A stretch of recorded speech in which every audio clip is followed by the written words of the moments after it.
being a banker turned social entrepreneur, discussing the work of the organization that he and his wife co-founded called Lend a Hand India.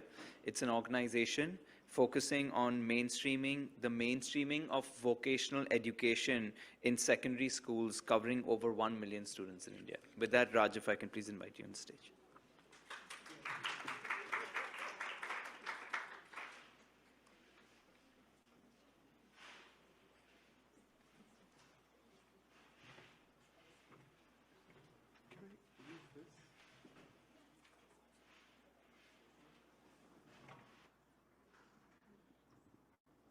Hello, everyone.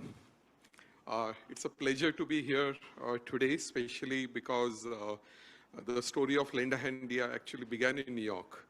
It was 4th December 2004 on a stormy, one of the typical New York evening, when me, my 3/4 better half, Sunanda, and three of my good friends thought about Lend a Hand India, and that was the birth of Lend a Hand India. So very, very nice to be here, today. So thanks for this opportunity, Dasra. I'm an engineer. Should I never been one, based on how little I know about engineering? Should not. I'm a electronics engineer, but you should not even, trust me with a screwdriver, as well. But that's the story of Indian education system, that you can mug up your way, you can read your way, you can write your exams and other things too, but not really know much actually of the practical aspect, because most of the things are done with the rote method of learning. Coupled with that, India's caste system is based on occupation. So what occupation you have will determine what class you have or what where do you lie in the hierarchy there. And that's why it also then gives rise to the issue of dignity of labor, that certain kind of tradition, certain kind of work is not supposed to be that is below dignity, and certain kind is what people will look for. Now, as if all these things are not enough, of course we are gender bias, right, where the girls are thought to be, can do only certain things. They can only work in beauty parlor, or they can do only food processing or kitchen or something like that, and not really getting into the real potential which a girl can have. So my wife Sunada always said I should talk less and show more videos so that I don't goof up. So on that note, we can just show first video here, right? So here's one of the girls talking her. It was said that only boys can do this because it is related to electrician field or architecture field or your other fields which are related to only boys.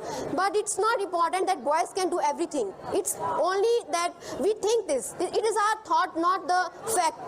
So I just want to say to all the parents to please have the girls also, support them. They are not just to marry and prepare the food for their family. They can do everything if you will support them or if you will help them. Anyway, so this is, so this is what each and every girl in India feels, right, in terms of what they're able to do or what they can do given an opportunity here. So what can be the solution to this, or what can be one of the initiative which can be brought about, because this is not a simple intervention where mindset can be changed, which have been there for centuries together and otherwise. And that's where the program of introducing skill education or vocational education as part of the school curriculum came about. So the whole program is about that we introduce school vocational education as part of the curriculum from grade 9 to grade 12, which in Indian education system will mean age 14 to 18 in that. And there's a lab set up in the school. Then there is a trainer who is recruited for those skills, and the students will pursue their normal education. Along with that, in the school timing itself, will be the vocational education which is imparted to the students. So we'll see the second video now.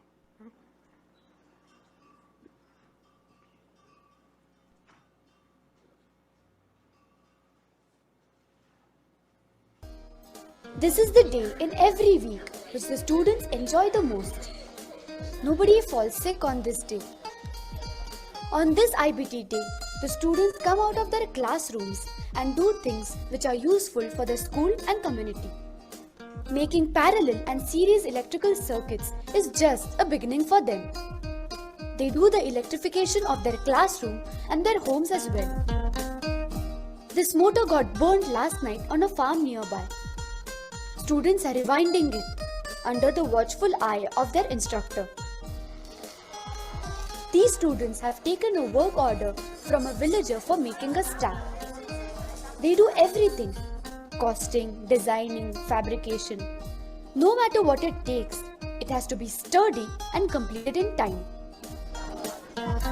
These girls are constructing a shed for their nursery. Soon they will grow plants here and sell them to the villagers. This group is constructing steps for the dais. Making a low-cost ferro-cement water tank is a test of their patience, skill and teamwork. So this is the program, and apologies for the abrupt cut. These are all homemade production videos. So that's the program where you can see that the girls are doing, there is no gender bias. The girls are doing welding, carpentry. The boys are also learning cooking and other things too. And what we have seen is that whenever we have given same task to the boys and girls, a team of boys and team of girls, the girls have always done it better, cheaper and faster. So it's just the matter of we needing to give them the opportunity to do so.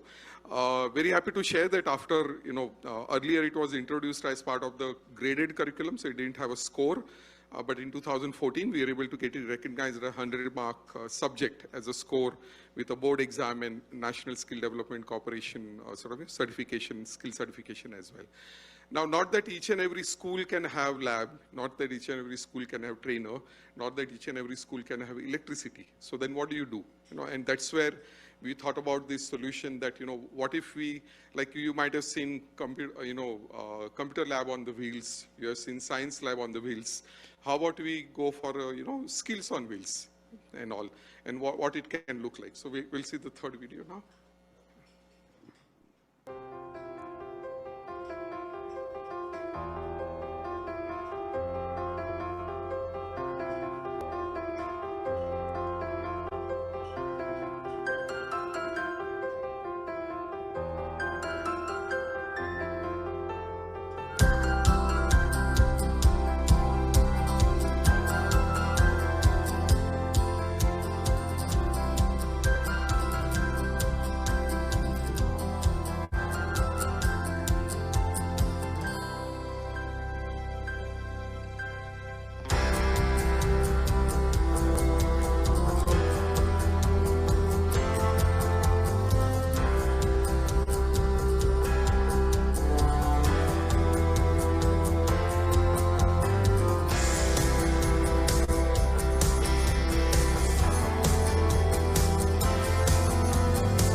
So that's the skills on wheels.